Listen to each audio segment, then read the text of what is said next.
लगातार कई महीनों से इस सिलकुर बीरपुर कोठी और अगल बगल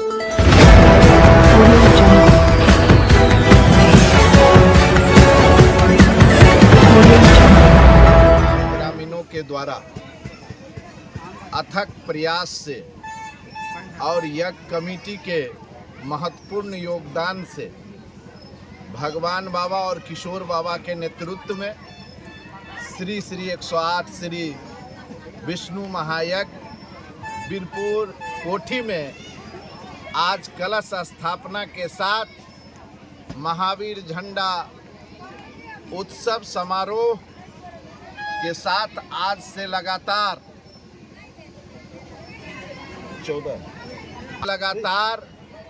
14 तारीख तक 15 तारीख तक लगातार कार्यक्रम होगा,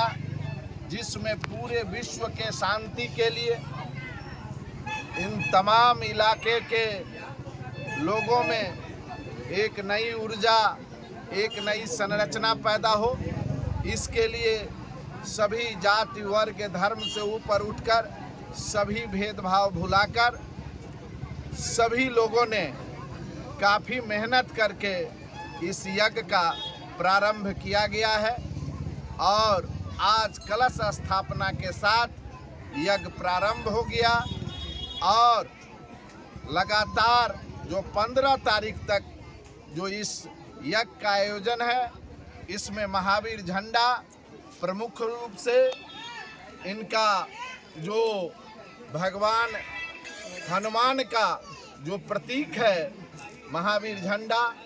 वो भी आज 4 बजे खड़ा हो जाएगा और इसके साथ यज्ञ प्रारंभ होगा। यज्ञ में कई प्रकार के झूला, टावर झूला, बड़ा झूला और बड़ा ही मेला का आयोजन है। साथ ही साथ सांस्कृतिक कार्यक्रम है, पहलवानी है, जिसमें देश से लेकर पड़ोसी देश नेपाल के भी कई नामी गामी पहलवान आए हुए हैं और मुख्य रूप से यह किशोर बाबा और इस इलाके के महंत और पूर्ण रूप से कर्मयोगी, पूर्ण रूप से जो अपना जीवन इस इलाके के लिए महान संत भगवान मुनि बाबा के बाद उनके परम शिष्य भगवान बाबा के द्वारा अपने जीवन को आहुति देकर इस इलाके के लिए जो इन्होंने योगदान किया है, यह सराहनीय है। और हम सब लोग, हम इलाके के लोग इन दोनों संतों का चरण कमल स्पर्श करके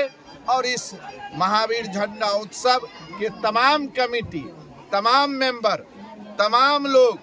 जो बड़े हो छोटे हो, जिन्होंने अपना तन मन धन से सहयोग कर बीरपुर कोठी में जो एक नया चीज, एक नया आयाम लाने का काम किया है, वह प्रशंसनीय है, वह दर्शनीय है। अतः आप सब लोगों से मैं और यह कमेटी आपसे आग्रह करता है, विनती करता है कि लगातार आप मेला में अपना उपस्थिति देकर और इस महावीर झंडा को सफल बनावें। और मैंने अपने गुरुदेव की कृपा से अखिल भारतीय पंचांग निर्मोही अखाड़ा तक पहुंचा और वहां से मुझे इस क्षेत्र में आने को भाग मिला। आने के बाद मुझे यहाँ बहुत स्नेह, प्रेम, प्यार मिला। सभी भक्तों को बहुत प्यार मिला और यहाँ पर भव्य दिव्य एक ऐसा आयोजन हुआ है श्री विष्णु महायज्ञ का, जो कहा है विश्व का अगर शांति है तो विष्णु महायज्ञ में है, अगर विश्व का ही कल्याण है तो विष्णु महायज्ञ में है। इसीलिए कहा जाता है यज्ञ से होता क्या चीज़ है, यज्ञ का अर्थात क्या होता है। तो यज्ञ का अर्थात यही होता है, जो अग्नि होता है उस अग्निदेव का जो पत्नी है उसका नाम है स्वाहा। तो जब वैदिक मंत्र द्वारा हम लोग हवन करते हैं तो हमारी सांसारिक वातावरण जो है वो शुद्ध होती है और हमारी जो प्राण वायुमंडल है, जो हमारे प्राण वायुमंडल है, उसमें ऊर्जा मिलता है और अंधकार मिटकर प्रकाश आता है, ज्ञान की नया ज्योति जलता है, गांव में सद्भावना प्रेम आता है। इसीलिए हम लोग यज्ञ को पवित्र करवाते हैं। उस यज्ञ के जो हवन का स्वाहा का जो हवा होता है वो आकाश में जाता है, बादल बनता है, गरजता है, बारिश बनकर बरसता है, फिर वो अन्न उबजता है। उस अन्न से हम लोग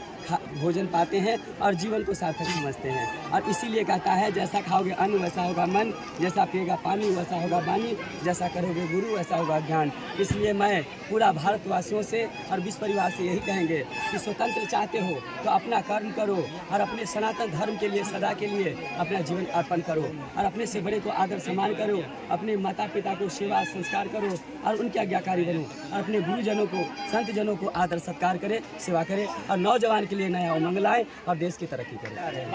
वो वेद मंत्र द्वारा होगा। जैसे 4 वेद हैं, साम वेद, ऋग्वेद, अथर्ववेद, आयुर्वेद। चारों वेद का अर्थार्थ बता रहा है सार, जो अष्टादश प्राणसु कर्मकारम पूर्णम पापम पिंडनम कर्मम फलम योगदानम सिद्धांतम सब लोगों में करुणाम व्यासवचनम। इसका अर्थ क्या हुआ कि समस्त प्राणियों की कल्याण केवल वेद मंत्र में है और उस मंत्र को उच्चारण करने से सुख समृद्धि को प्राप्ति होती है। जैसे पर्यावरण है, जैसे हमारे भूगोल है, जैसे संस्कृति है, संस्कार मिलना, आत्मा को शांति मिलना। अभी जो बाबा ये विश्व जो लड़ाई चल रहा है, क्या लग रहा है कि इस लड़ाई के ऐसा लग रहा है कि इस यज्ञ के बाद ये लड़ाई समाप्त हो जाएगा? जी बहुत आपने हमें स्वतंत्र किए हैं और आपकी धन्यवाद देना चाहता हूँ। इस क्षेत्र से और इस माँ जानकी से मेरा अथर प्रयास है, ये बुकाराम स्थान से मुनि बाबा और भगवान बाबा का प्रेरणा से, ये क्षेत्रवासियों की भक्ति से मुझे ऐसा लग रहा है कि पूरा विश्व को शांति करने के लिए भारत ही काफी है। क्योंकि विश्व में महायुद्ध हुए थे तो भारत ने ही सबको जगह दिए, इसीलिए इसका नाम भारत पड़े। जो विश्व को भार थम लिया उसका नाम भारत होता है, जो विश्व का विकार मिटा दिया उसका नाम बिहार होता है, जो पूरा विश्व को रस पिला दिया और अंदर बाहर भीतर साफ करके कर्म को तला का चाबी पास कर दिया, असली नकली साफ करके सामने साक्षात कर दिया, इसी का नाम मिथिला।